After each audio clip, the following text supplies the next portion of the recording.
again. They are our friends. Oh, yeah, they are. Yeah, they hooked us up with some headphones. Thank you, musicians friend. They were very nice about that. He's Adam Filkins. I'm Phil Nickel. Here again with my friend Brian Malick, the Bandit, and Cookie's in the bathroom right now. I'm not gonna lie. So Yeah, Cookie here, Yeah, featured the Hall of Famer Cookie, featured guest. He'll be back. He's in the bathroom, mentally, spiritually, and physically preparing for this podcast. Yeah, that's what they call it. That's what they call it. That's what the kids call it these days. So I have a few things here. The first one, my mother brought today. She said, you have to have this for the studio. I found this in your old room. And I remember who gave it to me 20-some years ago as a gift. And I said, I do want that for the studio. And I remember my friend Lindsay gave it to me for a birthday present. Probably, it might have been for my 21st birthday. I'm not going to lie. But my mother found it in my closet. It's nothing, well, I mean, it's not a dildo. So everybody relax. But this beautiful thing, this Viagra paperweight. Still in the package. That is nice. The Viagra paperweight. So it's the big old blue pill. Is it actually Viagra? Just big enough to be a paperweight? It might actually be Viagra, but there you go. Yeah. Jeez, oh, Pete. How much paper you got to hold down? Well, I thought those pills were to hold things up. right. No shit. They're supposed to prop things up, not hold things up. Yeah. So Viagra paperweight, the blue pill. I thought that was great that my mother decided to drop that off for the studio purposes. She also brought cookies that she said would still allow me to walk out of here. Yeah. So we'll have to probably display that. We'll find a place. But yeah, the Viagra paperweight. Nice. So the things that says on the package are 3 out of 4 executives reported improved ability to maintain an erect stack of papers when using this product. Use of this product will not cause headaches, facial flushing, upset stomach, or blurred vision. And filing dysfunction, commonly known as FD, filing dysfunction. Okay, I see what they're doing. Affects as many as 30 million men to some degree. But with the use of this product, the problem is treatable. Trying to get a little bit of humor on there. I wonder if that was one of those things like they wanted to show up everywhere to normalize it, like where people weren't afraid I guess for it. So, Cookie, you missed my mom brought me a gift someone gave me a long time ago, a large Viagra paperweight. It's actually not made out of Viagra, so we're not in business there. Nice. I'm getting a report we're all echoing. I don't know why we'd be echoing. You need to sort yourself out. I don't know why we're echoing. We would be echoing either. We should not be. Well, I'm not going to... You live? We are live. We are Facebook Live, and we're live. But apparently we're echoing, so my Viagra moment has echoed. Well, on the Facebook video, anyway. Oh. So now she can only hear us two, not the other two mics. But Cookie needs to put that mic a little bit closer to himself. Hello. I could tell that right now, yeah. Closer to himself. I'm here. Hello. I could tell that right now, yeah. All right. We'll see if that works. Sorry. We'll see if that works. Sorry. And then no one says anything. I love it. Well, I'm good. We'll see if that works. How was your bathroom break? No one says anything. I love it. Good. Okay, I'm good. we got to We'll see if that works. How was your bathroom break there, Cookie? Yeah. Good. Everything. Okay, Everybody figured everything just out. a setting. Can I get to the other? Can I get to the other big news? Yes. Is everybody ready for this? Oh. I was at work, and it was just before lunch the other day, and I was told by the office, the lady that sits by the front desk, office, I don't want to say manager, whatever she does, like greeter for everybody. She said that somebody dropped something off in your office. I'm like, at this point I'm thinking, I don't know, it could be explosive, it could be non-explosive, it could be something, it could be anything, I don't know. One of our listeners dropped me off a present one of the greatest things I think I've ever received in my life for the studio at my work. Are you ready for this, Adam? I am. Okay. All right. So this is what I encountered when I walked in. Is this cardboard? This way. And the note. I gotta flip it around. The note says, Phil, a little something for the studio. Keep up the great work. D. Oh. Are you ready for this? Yes, sir.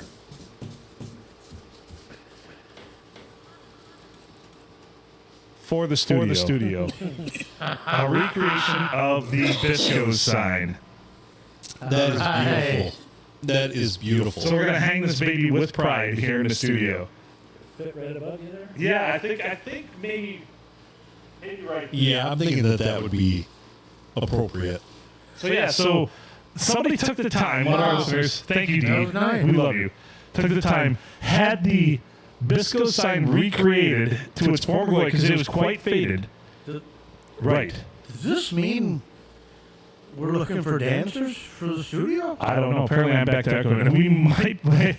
Come on, I'll lady. put in a stripper Come pole. on, man. So I can actually put in a stripper pole, but if I put in a plate that's removable and have it go all the way to the first floor and just say it's a fireman's pole, I can deduct it on my taxes for the podcast. So, but you got to just put a little plate above it when the because you don't want the strippers you like hit the pole and then Oh, you're like, no. You don't want them to go. You I get no satisfaction from that, right? No. So yeah, Mick so Jagger. right. So absolutely. That's sweet, dude. I like that. So the Bisco sign, yeah, the recreation of the famous. That's metal, huh? It's not light. It's not light. Sweet. But apparently we're still echoing, or I don't know. Maybe it's me. I'm not going to worry about it. So I do have an update on the actual Bisco sign too. I'm good now. It might have been I was away from the mic. The actual Bisco sign. So The lighted Bisco sign? the actual real Bisco sign. It's funny, on this very day, this update literally came in at 2:57 p.m. today. Unlike just unsolicited, this update came in. So Craig did some asking around about the Bisco sign. As soon as they took it down, they raffled it off. So it's gone. No one knows where. Just thought I'd let you know. And I told him, thank you. I appreciate that. He said, sorry, it's bad news. Not so much. But I said, I appreciate the update. I would like to now find out the person who has it and just to interview them on the podcast. Wouldn't you like to interview them on the podcast who is currently in possession of the original Bisco sign? I would love to. I'm more curious what it sold for. What I know, vintage like- ex-stripper sign go for? Right. Like what kind of value does that have out there? You know, you could probably get syphilis from looking at it. You can probably get syphilis from looking at it. Absolutely. No, but no bullshit. There's a guy in Roseburg that he redoes those signs. He puts an amp in them and he recharges the older ones. I mean, he's had signs from different bars and Right. everything. He restores them, and he's on Swap Shop quite a bit. So he might be able to do something. Maybe. He will. Yeah, there's a few people that do it because my dad used to collect the old gas station signs, and he has sent a couple of them out for someone to redo the neon in them. And The neon, yeah, that's what I'm talking about. Yeah, no, that's What the dog doing? we'll go through that and we'll get it done. Absolutely. But he had one from the Yale Hotel. I mean, he's on there all the time looking for old signs and everything. So that might be the cat that has it. I'm It sure could he's be. after it. if you're ever down in Old Town Saginaw, they took one of the parking lots and they started hanging up all the old neon signs from over the years from different places. Oh, man. Oh, really? Yeah, I remember there was I knew this other kid when I was younger, and his dad owned Brensky Plumbing, and they've got this big old faucet with like the drip still coming out of it. And it's like all this stuff's like right out of the '60s. Is that a sexual innuendo? The dripping faucet? Nope, just plumber. Just the plumber. Well, they did have the one for Ipples, and I can't Oh, yeah. if somebody's going to put an N in front of it. Nipples. Where did the old bean sign go? I know they took it down, and that really depressed the shit out of me. I did too. I thought that was cool because we used to go to the Gears games when I was little, and we'd see it every time going by. And then I was like, "Oh, cool! They put it back up." All of a sudden, no, took it back down. So I don't know. What a bunch of assholes. Yeah. That used to be my favorite thing to look at when I was on 675 driving, probably blasting some REO Speedwagon about 3 sheets to the wind, and yeah. It was a freaking Yeah, bunny. I remember those days. It was a good time. How you doing, Adam? You all right? over I'm there? just trying to make sure that we're good. I had a You bunch some of deep reports thought now. over there, dude. Now Right. nobody's like coming through telling me, telling me what's When going we on. first started on Facebook Live, it was like, you're echoing. Oh, sorry. But I don't know why it was doing that because it's not set to do that. It's not set to echo. We can set it to echo. This is just the day in the life. I Hey, mean, it's just a little reverb, folks. so I had my 2 big announcements about the Viagra and the Bisco sign, and Well, it came through twice. they heard it twice. Yeah, The lava lamp is over there lava lamping. it is lavaling. Oh, those are cool. You know what? I didn't think about bringing that. It's still sitting in my dad's garage. Remember, I went and took all those old traffic lights. from Yes, I down want the way? one of those. Yeah. So we were over by where he used to live. We're going through the east side of Saginaw. Somebody tried to outrun the cops and took out the light poles. And the guys were repairing them. So I pulled over. I'm like, hey, what are you going to do with the old lights? He goes, oh, we just throw them out. And I'm like, can I have them? He goes, well, if I leave them here and they're not here when we get back, nobody's going to complain. I'm like, all right. So we took a bunch of them. I had one in my house. And Later. when I went to move, we had one we had wired up in my tower line house to Yeah. work. And my ex-wife, well, she wasn't my ex-wife at the time, but I was dating her. I'm like, she's not going to want that. So I just gave it to Ryan. And then later she's like, that was really cool. Like, you should have actually kept that. I'm like, Yeah. motherfucker. I had, because there was 4 on each side. Right. We took them apart. And I remember Because there were 4 banks of them. I Yeah. tried to wire up all 4 of them at once one time, and it just kept blowing fuses, and it was Yeah. too much for it. But then I got one big one that's about a foot square that just has a big green arrow on it somewhere Yeah. too. I'll take any of them, man. At least I was there last time. I'll take any of them for the studio. Like, they're bigger than you think, too. Like, it Yeah. almost fill up that whole corner over there. Oh, yeah. And they're yeah, hot yeah. too. You turn Yeah. them on, but use that as like your broadcast sign. Bzz, bzz, bzz. That's what you need. Better than that? I'm not going to lie. That's pretty sweet. I like I that. figured the Bisco sign would go here, so I kind of moved things a little bit already. Yeah, I thought it was a little closer to me than normal. It's a little preemptive. That's all right. I wanted to check with you if you were okay with the Bisco sign Oh, going right here, though. It's kind of where I pictured it. Okay. I always wanted one of those old aluminum mics. I just thought they were always cool, but I never had any reason. Well, then I looked up and they're expensive. Right. They're like Yeah. collector's items now. And Well, and they make new ones, and they're Yeah. still very expensive. Oh, Because they have a large diaphragm in them, they pick up a lot of audio. yep. I'm Casey Kasem. Yeah. I just remember Richie Valens. Yeah. You know, That's in where the I remembered it movie, from. jamming. I'm like, oh, I never seen him He's singing up microphone on like it, yeah. that. If you notice, James Hetfield uses one. Okay. It catches all his yaz. Yeah. Jeez. Sorry. I didn't even try to do that, but We have not played hardly any drops tonight. wow. I played a few. Yeah, yeah. Right? Oh, no. Well, it's not always a yeah. Sometimes it's an O, like whiskey in the jarro. He's got quite a few, but it's all right. He says things. It's fun to sit sound there and better try to now. catch Okay, him. we sound better. Honestly, from looking at this, I don't know why we have audio. Why we even have audio right now? Yeah, it should just be muted, but I'm not going to mess with it right now because it's working. Don't fuck with it. Although there's Ashley. Yes to both. All right. But we have audio now and the quality's good. Hey, we'll take it. Yeah. Apparently, my kids found it somehow on there too because they're watching it and they're like, "We're at the part where he's holding up the sign." I'm like, They're like, "Why didn't you say anything?" So Gracie, I am on here. I did get your text. There you go. And it's a gentleman's club where guys go to do gentlemanly things. Yep. Yes. We talk about things sometimes.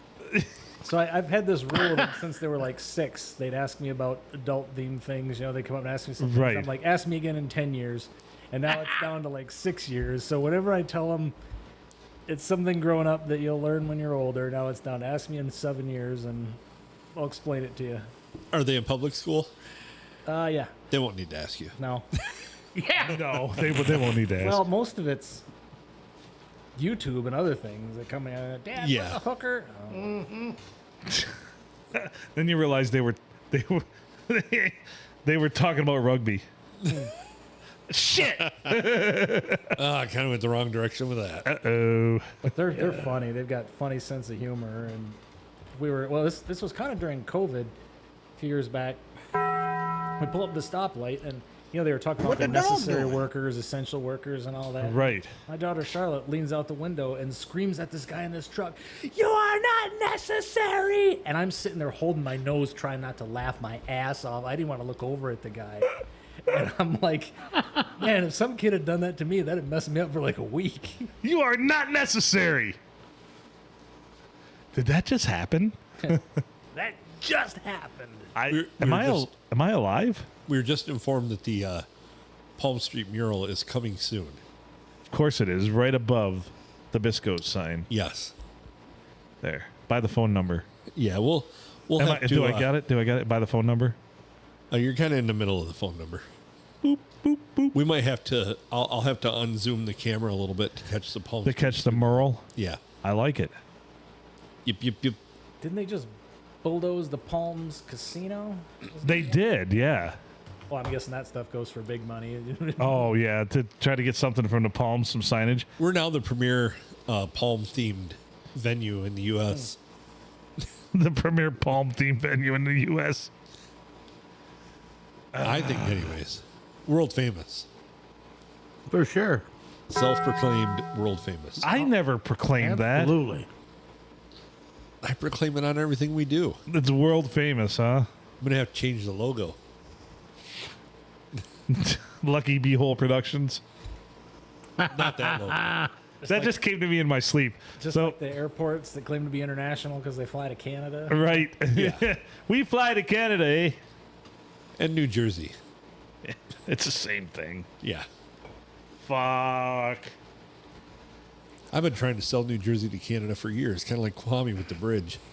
Nobody wants it. No. Kwame with the bridge. New Jersey. I'm like, all these offers had negative numbers on them. I don't get it. They're like, wait, you pay? Me pay? Me pay? No. All right, I got something here I got to talk about. Uh-oh. So in my hands, this is dated August 21st, 2002. It's a Sanilac County Sheriff Department case report. Uh-oh.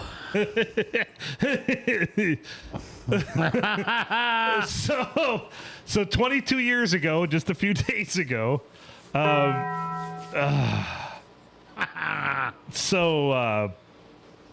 Is this why you can't go within 500 feet of a school? You can read. Go ahead. all right, so I'll start. Sanilac County Sheriff Department case report. Date is August 21st, 2022. Officers involved: Sergeant James Waggister, Sergeant Timothy Torp, Deputy Nate Smith, Deputy Darren Seaman, as well as FBI agents, but they don't list them on there because that's on another report. Huh. I'll just read the report, then we'll go over some very specifics here. All right. So incident number 14718-02. Time, date, venue. The above and following occurred on 8/20/2002 at approximately 500 hours at 5550 East Deckerville Road, Township of Forster, County of Sanilac. Evidence. Refer to the attached evidence sheet. Also included into evidence was the following items: 15 9mm spent cartridges, 3 44 Remington mag spent cartridges, 19 7.62 SKS spent cartridges. Photographs: 3 35mm Polaroid photographs, along with digital photographs. Complainant James Clark Merriman, date of birth 02/21/49 of 3336 State Road, Deckerville, Michigan 48427. Phone number 810-376-4732. He is dead. Don't try to call him. Good riddance. Witness, the Richard. I won't go over his information. Richard Merriman, the Richard. Suspect 1, Ryan Arnold Tarswell. PBT reading, I'm not going to go over the addresses. I'm just going to go over PBT reading, 0.12% BAC. Suspect 2, Riley Eugene Chapin, BAC 0.40. He was good. He was the driver. Suspect 3, Jordan Chapin, 0. Blue zeros. Jordan hadn't been drinking. Although his date of birth is listed incorrectly. Suspect 3, Chris Kelly, 0.175. Suspect number 5, Philip Jeffrey Nickel. PBT reading, 0.015. Yeah. Suspect number 6, Brian Malik, 0.116. BAC. So, didn't that whole night basically started by us going to get a Beretta? That is the specifics I want to talk about, yes. Okay. So this, mind you, this is the weekend I graduated. You walked too, didn't you? We graduated from college. Yeah, it was the same. So it was the same weekend. Yeah. We had graduated from college. We had walked in our ceremony from Saginaw Valley State University with our degrees in engineering. I had acquired this Beretta. It was a Beretta GT. It was a manual transmission. Yep. And, of course, all the suspects I'd named there, Riley worked afternoons and had the truck. I'd borrowed a trailer from the Fuse. We'll get to that. It's his dad's trailer. We were literally trailering this car back to my mother's place here in Deckerville because I lived in Saginaw at the time. So we decided we would wait, and I'd been partying my dick off because it's the weekend I graduated from college. And we decided we would trailer this car back to Deckerville, but Riley worked afternoons, so he was not available until 11 o'clock at night. So we had a good night, and then we had this thing loaded on the trailer. We come back, we bring it back, and we're on our way back. We're having a good time. I mean, at times people are riding in the car on the trailer, and we're riding in the Sedan D Silverado. That's what he called it, because it was the big old. Back then, they didn't really have 4-door trucks, Right. but he had right. the sedan. You remember the Sedan D Silverado? Oh, yeah. Yep. And we stopped even at the park there, the one near Snover that says on 46 that says no dumping. And somebody, of course, had the obligatory picture of their pants pulled down like they were taking a dump right beside the no dumping sign. We were having a good Classic. time. That was the one we actually had to stop because we had got Taco Bell earlier, and we had, we were trying to prove how macho we are, and took a bunch of that, what was it, Dave's Insanity sauce? Yes. We're just soaking these tacos in it, and we're just sitting there eating them, going, I'm okay, you okay? Yeah, we're good. All right, we're good. That doesn't sound on brand for me, does it? It sounds very on brand for me. Well, we ate it. We did not really thinking of it. Went to take a piss before we left. You don't think about you got this stuff on your hands, you touch your junk, and then 20 minutes later we're in the car, and me and Darzo were kind of like, you burning a little bit? Do you have a burning sensation down there? I'm like, oh, God. All we had in the car was beer. So we're out, pulled over in this parking lot, pouring beer on it just to try and rinse some of it off. They were pouring beer on their units, yes. Nice. And that's where that no dumping sign was, where we happened to stop. They were literally pouring beer on their units. I, being the veteran that I was, did not. I washed my hands prior to relieving myself, knowing that I knew what was going to happen. So It was just one of those things that never crossed my mind. I forgot that detail. I appreciate that. I've been there. I've heard people say, don't rub your eyes when you're cutting them. Don't. Yep. But I worked at Aunt Jane's, and I was in the brine room. I made all the Right. pickle juice, and boy, you put the hot stuff in there. So let's Ooh, boy. So let's just say that my weekend of our graduation weekend was capped by a ton of partying our fucking dicks off, and then this. What I'll get into in a little bit here. This felony arrest. acquiring a Beretta. Right. So 2022, August 20th was actually a Tuesday. So we were doing this on a Tuesday night, drinking and smoking on a Tuesday night. I had graduated the weekend before. I took a week off, and I'm just like, college was a slog for me, man. I'm going to party my fucking nuts off, right? So we're out there, we're just partying our asses off. And I acquired this Beretta in the drunken ether of things. I think I paid like $500 for it. So we got to get this thing back to my mom's house, right? So anyway, I'll get back to this story. So the suspect vehicle, of course, Riley's truck, a 2002 Chevy pickup. Suspect trailer was a 1992 Sun trailer registered to Kenneth Mark the Fuse. We called him the Fuse. Yeah. It was his dad's trailer, Craig. Thank you, Craig. So information. The U.S. officer was dispatched to the area of State Road, south of Deckerville Road, for shots fired, the complainant stated. There was an automatic gunfire in the area. A second call revealed that Central Dispatch could also hear the weapons being fired. Above, officers responded directly to the location. Both phone calls were made by the complainant, James Clark Merriman. Arrival on location. Upon arrival on location, the officer proceeded south upon State Road from Deckerville Road and came to a stop approximately 100 feet from the intersection. Officer then heard three shots fired from the residence located just east of the officer location and south of Deckerville Road, which is the address of 5550 East Deckerville Road. Officer then backed across the intersection for a better field of view, and then with binoculars and ample light coming from a shed at the residence was able to observe at least three subjects moving about the location. At one time, a subject in a light-colored shirt was carrying a long gun. Officer relayed the information to the other units. Officer waited for the other units to arrive and again relayed the information as the officer could observe it. The subjects were walking from the premises back into the building. The lights then had gone off in the building, and all the occupants moved across the yard.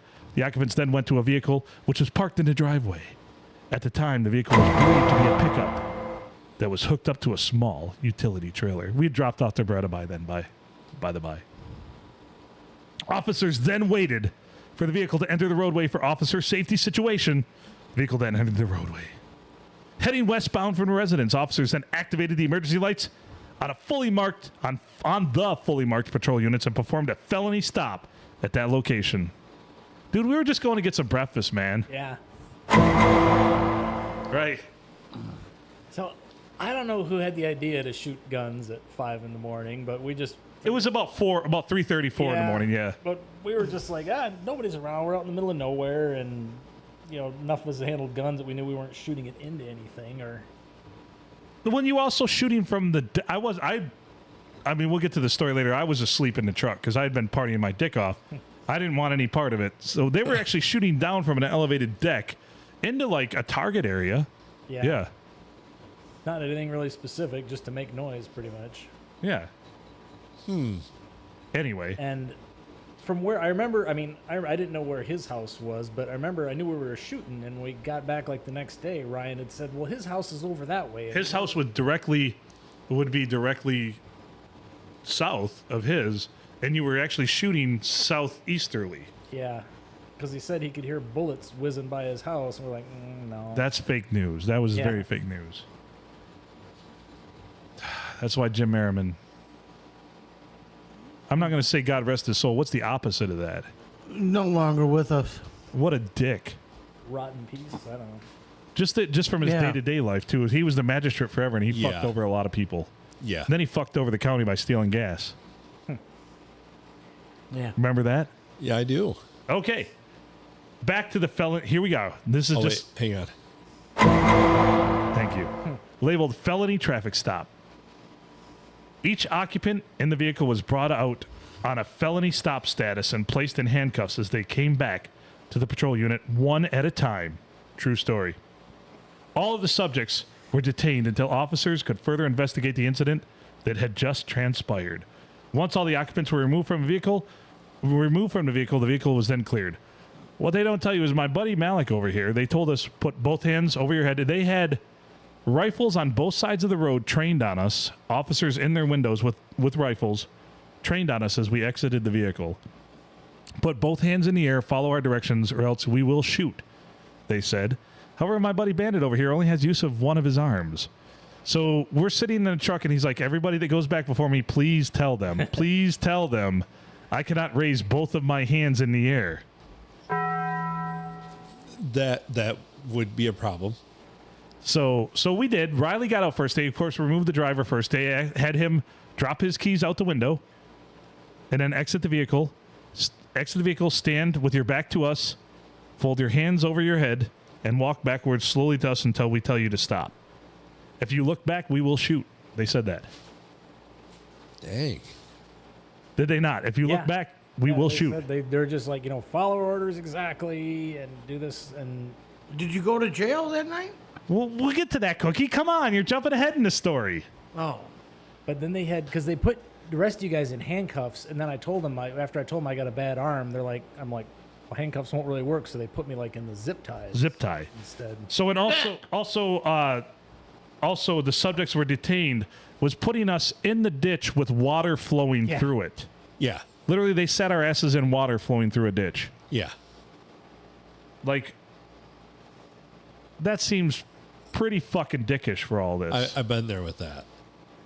But yeah. And then they kind of asked each one of us separately, like what our story or what happened, and I just explained to them, said, I've shot guns for years. I know not to shoot them in random places. We were shooting in the ground, and he kept saying, well, they heard bullets buzzing by their house. I'm like, no, they didn't. All right, let's continue with the story. As written terribly by the officer that wrote this report, by the way. So we still have a few pages to go, so bear with us. I'm sorry. You're good. It gets worse and then better than worse. So can I get a play in again for the Oh, you sure can. Okay. Sure can. Officer recognized one subject being Ryan Tarswell, and also the resident of where the shots were being fired from. Officer briefly spoke with Tarswell, and at 6:30 a.m., the officer advised each subject, 6:30. It's about an hour and a half at this point, of each of their rights per Miranda simultaneously, and then spoke with each. He read us our rights. Nice. Read us all our rights as a group. An hour and a half fucking later. Good fucking detective work, dipshits. Yeah. Anyway, Tarswell initially stated that around 4:30 or 5 o'clock, they got a 9mm out. Chapin, Jordan type, wanted to shoot one as he was thinking about buying one. Tarswell stated, for the 9mm, they probably had shot about 50 rounds and wasn't sure. He stated that the gun had 2 clips, but wasn't sure if they were both loaded. Officer asked where they were shooting. He stated in his backyard, which would have been to the south of the residence. That's wrong. North of the residence. Oh, the backyard to the south. Okay. Yes. Okay. Southeast. Tarswell stated that they were shooting where the complainant Merriman's house was, and he knew the neighbors to the east of them being the Haneke house. They were shooting in the southeast direction. I said that already. Jumped ahead. Officer then asked if there was a backstop for the bullets to enter. Tarswell stated no, but there was not. He stated they were shooting at empty paint cans, a gallon can, and thought a couple of quart cans. Officer then asked if there was any other gunshot. Tarswell initially stated no, and then stated yeah, there was a 44, and later on the U.S. officer asked about the long gun. Tarswell initially stated no, and then stated yes. He had an SKS assault rifle they had shot also. Officer then asked each individual what they had shot. Ryan Tarswell stated that he had shot the handgun. Riley stated that he had shot the rifle 5 to 7 times and did not shoot any handguns. Chris Kelly states he had shot the 9mm once and the 44 Magnum once. Jordan states he had shot 1 full clip out of the 9mm and thought he shot about 6 rounds out of the 44 mag. Philip Nickel states he was sleeping, but he was woke up by the shots being fired. True story. I was sleeping in the fucking truck. Right? Brian Malik, the bandit, states he shot the guns, but not sure how many times. He thought more than once, but less than 20. Malik stated that he had shot both the handguns. Officer then asked each subject what they were shooting at. All but Malik stated they were shooting at paint cans. Malik stated he wasn't sure as they were just shooting at a white object laying in the yard. All agreed that there was no backstop for the bullets to enter. Officer then asked each individual as he spoke with them how much they had to drink. Tarswell stated he had a few beers. Riley Chapin stated he had about 1.5 beers. Christopher Kelly stated he just drank 6 or 7 beers. Jordan Chapin did not drink anything, true to his BAC. It's got nothing to do with me, okay. Nichols stated he had a couple beers. Malik stated he had about 6 beers and started drinking about 5 p.m. We probably had been drinking since 5 p.m. Officer then handcuffed each individual and placed them in the back of the patrol unit. That is fake. I don't remember being in the back of a patrol unit. No, we weren't. And we were already handcuffed this whole time. Yeah, we're, like I said, in the ditch. We were not handcuffed and put in the back of a patrol unit. Tyersville initially showed Deputy Smith and Deputy Seaman where the guns were placed. These were placed in the building that the officer had seen them exiting while looking through binoculars. The guns were in the rafters of the building they were. Deputy Smith and Deputy Seaman retrieved the weapons, which was included in evidence that was listed above being the handguns, SKS Chinese rifle, along with Savage 410 single shot that was not fired. They didn't need to take the 410. That wasn't shot. No. But they took it and kept it anyway. They kept all the guns from all this. They kept them, yeah. Officer then returned back a second time with Tyersville to have Tyersville show officers where they were shooting. Tyersville directed officers to the south side of the residence. He states they were shooting from here, which included a raised platform, a deck off the south side of the residence, and also from the ground. Paced the distance to be approximately 21 feet. It's also photographed with the 3 Polaroids, blah, blah, blah. This showed where the bullets were striking the ground. Officer House had Tyersville place the cans back that they were shooting at. This was also photographed. At this time, officers as well as Deputy Seaman picked up the above spent cartridges from the area where Tyersville stated that they were shooting from. As the guns were coming up, as the sun was coming up, officer could see beyond the point where the bullets would travel to. It was clear, approximately 80 acres with no backstop. Slightly to the south, there was the complainant's house, which would have been across approximately 80-acre field, and then slightly to the east was the neighbor's house, which would have been the Haneke residence. Also, during this time, the incident was taking place from approximately 4:30 a.m. to approximately 5:40 a.m. This would be during total darkness. Bill Haneke Yeah. Yep. in the pines there? Yeah. Right Yep. on Deckerville Road? Yep. Yep. Okay. So. Oh, So here I we are. got you. Yeah, he's on. Okay, I see where you're at. So they weren't even sure what to charge us with at the time. No. Because they didn't, like, it's not they stood here and went, okay, we're giving you this ticket. They were like, okay, we're going to go research this and come back to it. And I was like, what the heck? So, They're all on Google. yeah. So it's, It's 2002, so. yeah. Well, it was kind of Google. So they're calling their moms and be like, what am I supposed to charge these guys with? These guys were doing stuff that people in the country do. Right. We're doing very country things. So they sent us a notice in the mail to go and appear in front of whoever the judge was there at the time. And I remember I had gone in there by myself and went and talked to him. And they asked me what happened. I told them, and they were asking me about you guys were shooting into a backstop. And I said, no, I was shooting at a can on the ground. I knew where the bullets were going because of the downward angle. The ground should be From an elevated sufficient- platform, you're shooting down. And that platform literally is 6 to 10 feet in the air. Yeah. So you're shooting at an angle very steep into the ground. Doesn't that make the ground a backstop? Yes. Pretty much, yeah. Correct. So then I had asked them, they're like, well, how did you know your bullets were going? I said, because the can moved every time I pulled the trigger. That's what he said, because I hit the motherfucker every time. And then they said, well, what about your friends? You know where their bullets go? And I asked them, I'm being charged for something somebody else did, and they didn't have an answer for that. Meanwhile, I'm just like, I was just fucking sleeping, man. I've been partying my dick off for the last 4 days since I graduated from college, which is true. And then somebody had gotten a hold of that email that Merriman sent out to he sent it out to a whole bunch of people. And I remember I brought a copy with me. I don't have a copy of it. I wish I did, because it was like he sent this sensationalized thing out because he fancied himself as a writer because he wrote that book about growing up as a gay farm boy or something in Sand Lake County. Forgot about that one. That's what you called it. Yeah. Yeah. But and they So he fancied himself a writer. So he composed this email saying, well, I told my son they're shooting. We both had guns and we were ready. And I said, if you shoot him in the yard, drag him in the house, and everything else is said in this email. Oh, yeah. Yeah, and he's like, it was the OK Corral at all these people's house. And I had showed that to whatever the judge was at the time. I'm like, so did somebody from your office send this out to a potential jury pool in this county? And they didn't have an answer for that one either. Oh, boy. But All right.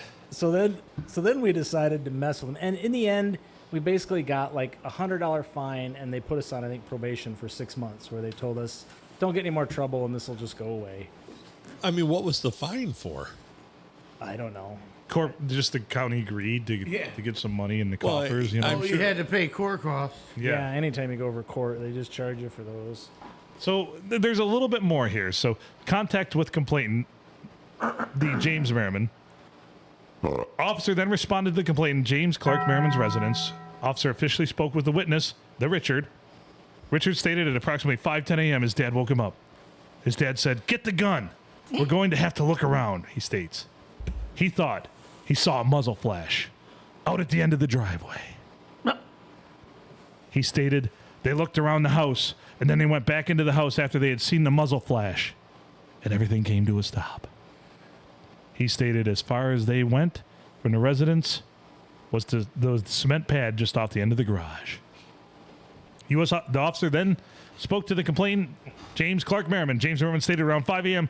he got up along with his wife to check as they woke up to automatic gunfire. He stated it sounded like it was right here, he said. On the second call, he held the phone out the door so Central Dispatch could hear the gunfire. James Merriman stated that he then woke up his son, Richard, and they stood out on the pad with their guns. He advised the shots had been fired at approximately 15 minutes before they initially made the call. So, they let him and Richard berate us while we were all in cuffs. That's what mostly pissed me off. Like, They let Jim Merriman as well as his son berate us as we were standing there in cuffs, still under the thumb of a felony arrest. And he called us. What did Jim say? You guys must be the dumbest humans on the face of the earth. yeah, and it's like I was just kind of sitting there taking this stuff going, I knew he was a magistrate, and I'm like, you know what? This is the time to keep your mouth shut for a while. But yeah, we're just sitting there, and I'm like, they're witnesses. They're not cops. But he let us. The cops let them both chew us out, including his son, the Richard, who put a finger out to us. And if he ever tries that again, he's not going to have a finger, probably even an arm, if he ever did that to me again. And if anybody can justify you'll be okay without an arm, it's me. Right? How old is his son? Well, at the time, he would have been 16, maybe 17. Yeah. Pretty amazing they let a minor hang out at what was potentially a crime scene. Right. Yeah, right. So kudos to the Saginaw County Sheriff's Department back in 2002. Let me caveat that back in 2002. Yeah. So then they pretty much just let us go then. So let me read through this. Action taken. Ryan Arnold Tarswell, Brian Malik, Riley Chapin were charged with careless, reckless use of a firearm and possession of a firearm while intoxicated.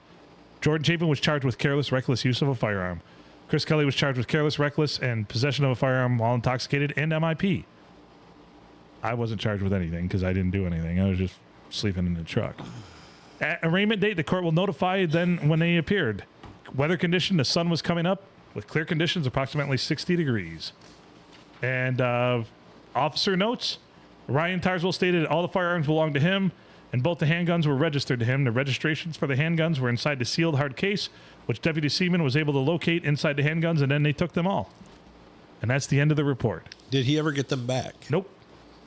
I thought you said somebody had helped him get like the old 410 back. He did get the 410 back because that one wasn't shot, but everything else was auctioned off to police What auction. the hell? Yeah.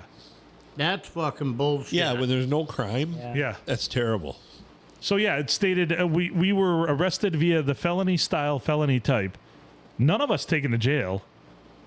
Yeah, it's that shit-eating fucking Jim Merriman and Wagster. So I just thought I'd share that story while somebody was here that went through it with me. Just to, I'm pretty sure I do have a copy of that email somewhere. I know I used to. And if you have a copy of that email, if you can email it to us or send it to us, we'd love to read that as a follow up on the podcast. Oh yeah, for sure. Well, then we started messing with them. So somehow Phil gave me Merriman's number, and I do this like really thick Russian accent, and I started calling him up, and I called him up, and answered, and I'm like, "Is the Richard there?" And he's like, "Who is this? I need to talk to this asshole because he is sleeping with my wife." And he's just going on, and he kept going, well, who is this? Who's your wife? I'm like, well, how many wives is your son sleeping with, you son of bitch? And Who's your, how many wives is your son sleeping with? I love that. I love that. And well, then they always make fun of like foreigners butchering catchphrases, and I'm like, I'm gonna come down there and I kick you in the butt, and then I kick you in the butt, and just going on. And after a while, I ran out of things to say, but he's just sitting there. I did it from like a payphone in Old Town. Yeah, we used to go to a payphone. It used to be our entertainment. Boy. I love how many The good wives old is days. how many wives is there Richard fucking?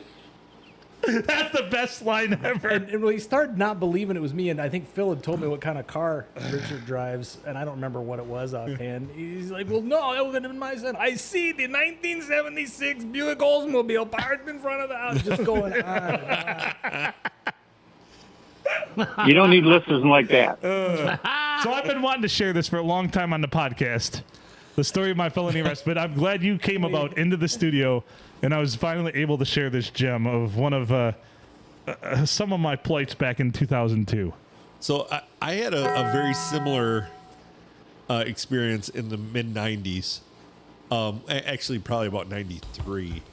I got me and a buddy were doing some drive-bys with paintball guns, and Right.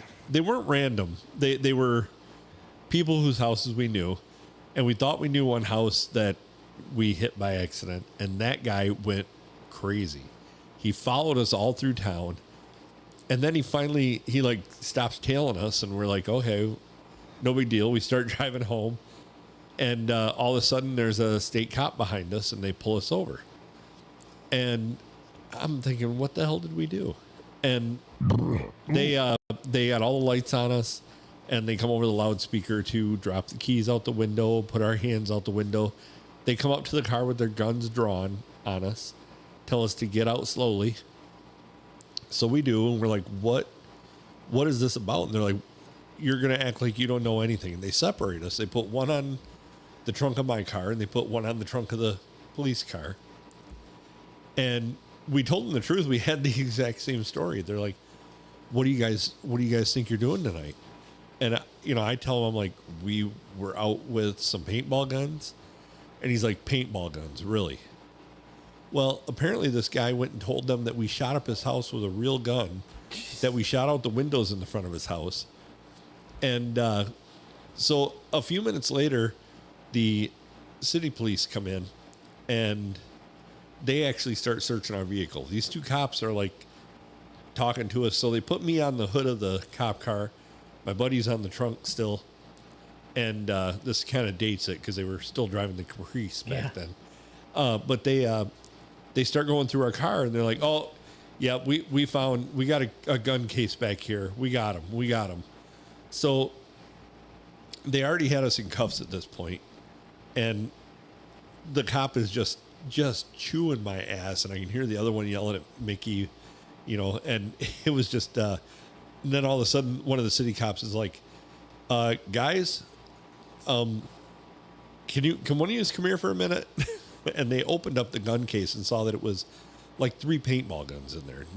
There was no real guns in the car. No.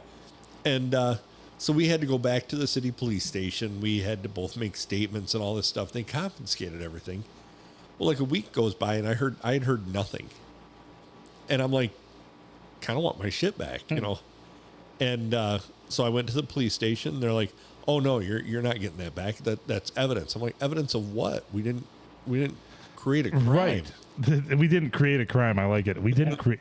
We didn't create a crime. Yeah, we did. There was no crime here. So, there we go. And so pretty much they told me that I'm never getting my stuff back. Well, I was giving guitar lessons to the son of a lawyer, and he came in, and I'm like, "Hey, can I exchange you a bunch of free lessons for this?" And he hated the city cop that had done all this. So he goes, "I got to work a pro bono case anyways."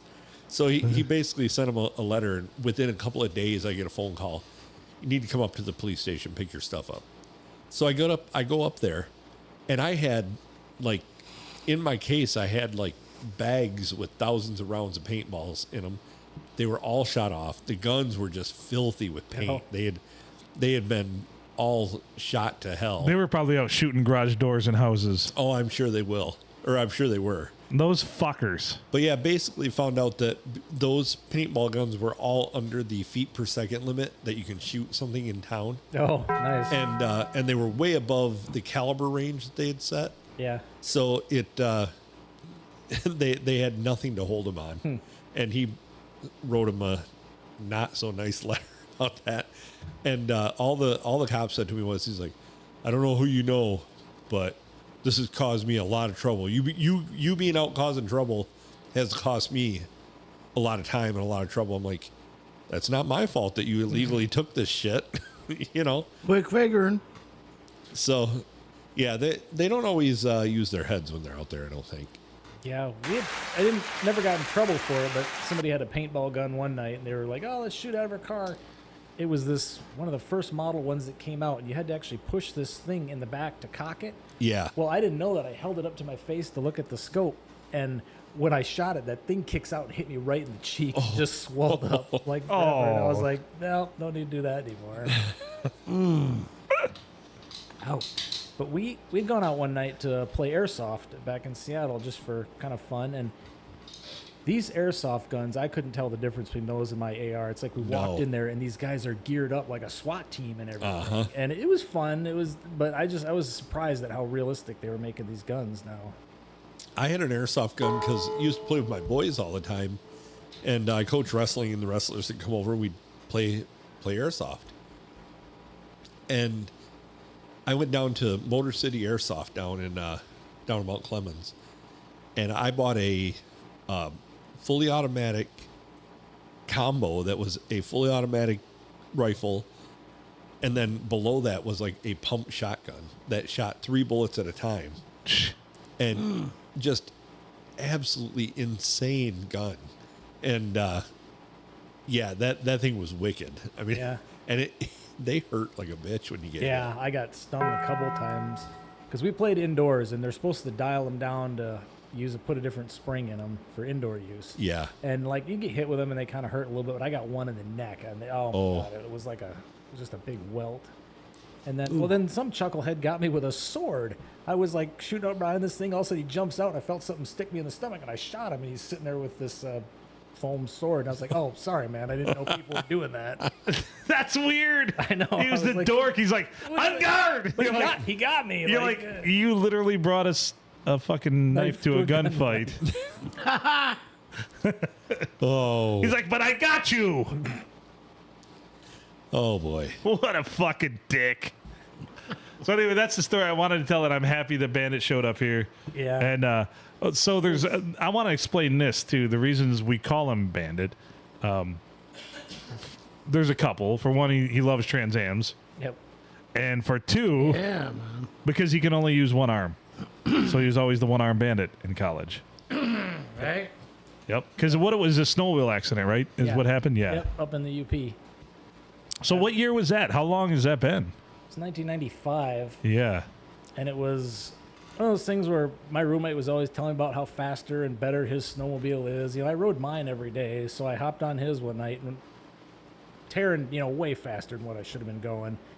And last thing I remember was trying to turn the handlebars, and the thing didn't turn. And then next thing I woke up in the ground, somebody was shaking me. They're like, "Get up, get up." I'm like, I tore my arm because I couldn't feel anything. And I'm like, I think I tore my arm off. You got to go find it. And he's like, "No, it's right here. It's right here." And Yeah. I got my bell rung, like my whole side of my helmet was scratched up. So they think I caught a tree between the ski and the body, and it threw me over into something, but I don't. If you would have hit your head direct on, you wouldn't be here today. Yeah, that's pretty close. So I met him then when I went to Saginaw Valley. We had a few classes together, and then one time I didn't even notice your arm. Honestly, I guess I'm that unobservant or whatever. Nobody does. Like I've worked with people for 3 or 4 years, and then one day they're like, "Why are you typing with one hand?"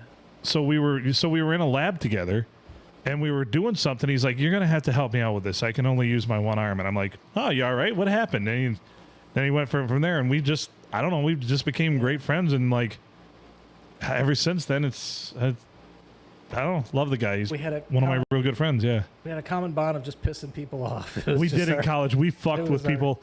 Fat Tuba Kid and everybody else. We fucked with so many people in college. Well, you're not the only person who can say that the second worst thing that's ever happened to them is becoming friends with Phil. Yeah. So we did have a common bond of just fucking with people all in college because I was bored, just like in high school. And and if not, I remember one time he's like, I was feeling a little sad, and he's like, "Hey, I got an idea." And we went and just got those trays that 2-liter pops come in. Oh my God. And he had a front wheel drive car, a Sebring, so we just put them over the back tires, and we went and did donuts, like these plastic trays, just spinning donuts in a parking lot, like stuff like that to cheer me up. Like, yeah, it's always Nice. fun. Yeah. Yeah, so I did that another time. I took it out there and did it. And I was just having fun, and all of a sudden I stopped because you can smell when they start burning through the trays. Yeah, you can smell the tires a little bit. And I stopped and I go to get out there and Oh, you pull set them the out. e-brake too, yeah. And I heard a whole bunch of people cheering. It was like career or college day for the local high school, and they had a whole like tour bus of about 100 kids all out there watching me do this shit. And they probably helped the recruiting, you know. Oh yeah. So, dude, it's like I don't know where you got the idea from because this is like pretty much pre-internet. I'm not gonna lie. Yeah. Would have been about 2000, 2001, right in there. Yeah, well, I'd seen someone do it with where Yeah. they just locked the brake and just use really crappy old tires that would just Right. slide around, or even just doing it on. I But used to do it on. but if you ice. do this with a front-wheel drive car, pull the e-brake. You got to get up into these trays. The trays that like cradle the tire. It's like putting ice skates on the back of a Yeah, fucking it front-wheel just- drive. It just whips around. It really looks like is, you're yeah. like the king of drifting when you're Yeah. doing it. It's a lot of fun. It's a lot of fun. So we've got one other thing we got to cover this episode, All right. and it's about Cookie's battles with the e-bike. All right. Speaking of, So what's going on with this? Why do you have an e-bike? Are you woke now or what? Are you like going greener or greener. Oh, greener than you already are?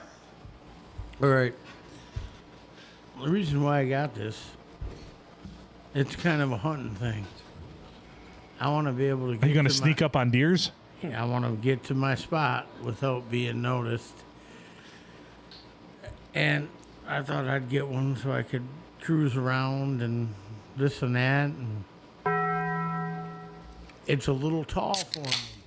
My legs need to be about 2 inches taller. Well, can we cut this thing down to size? Maybe put some lower profile rims on it or something? 24-inch tires, plus I'm up.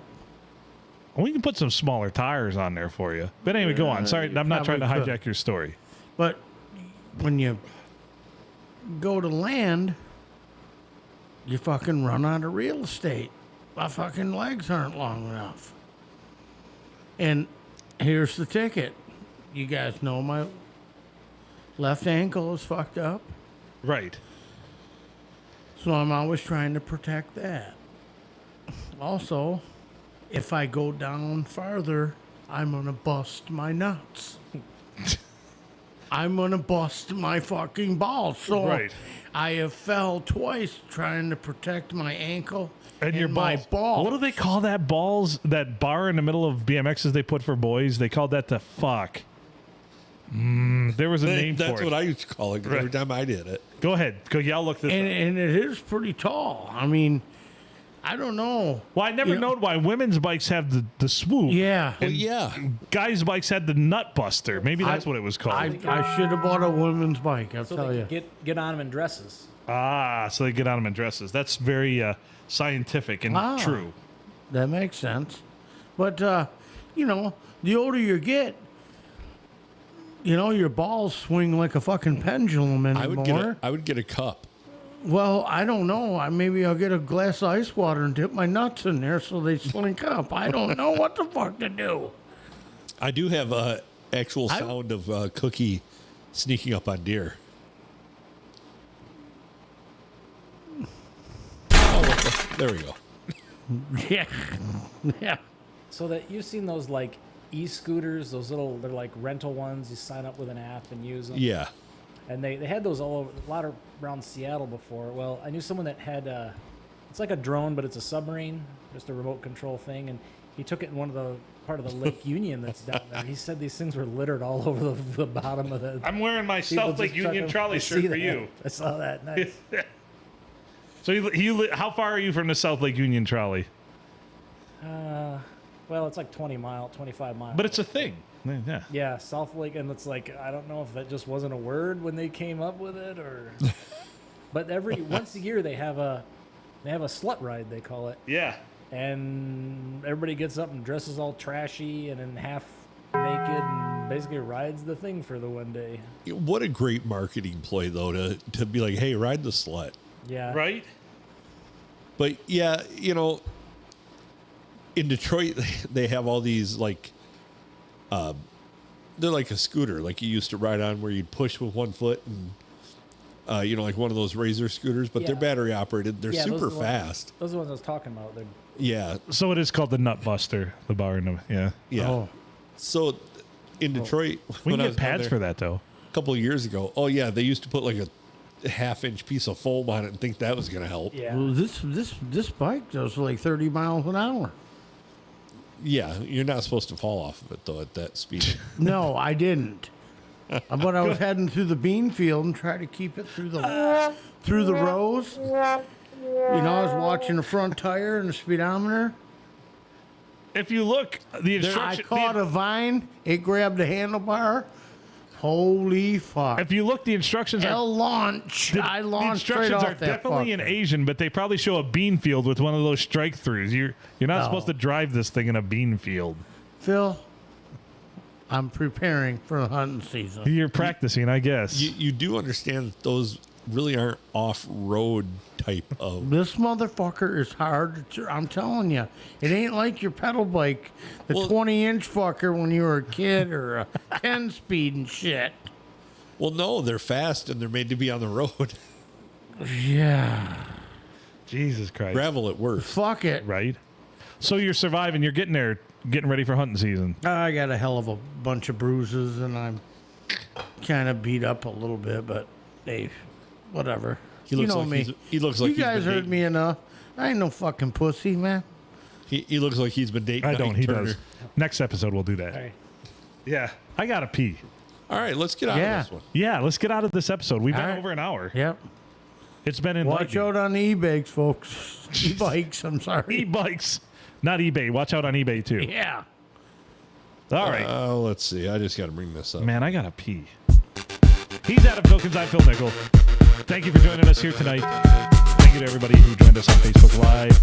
Cookie, Hall of Famer, featured guest, the Bandit, joining us here tonight. Got to finally tell this story. I've been sitting on this report for a long, long time. I'm very happy to finally get to tell it. The Bisco sign has been revealed. Thank you, that's cool. Thank you to D. Very cool for the addition. Real cool. Yes, to the studio. Appreciate it. Dirty D? Not Dirty D, just D. Oh, okay. The Viagra paperweight, thank you. My mom for bringing that over. Thank you for Lindsay for gifting that to me a long, long time ago. Oh, wow. Man. From the studio, and from all of us here at the P&A Podcast Express,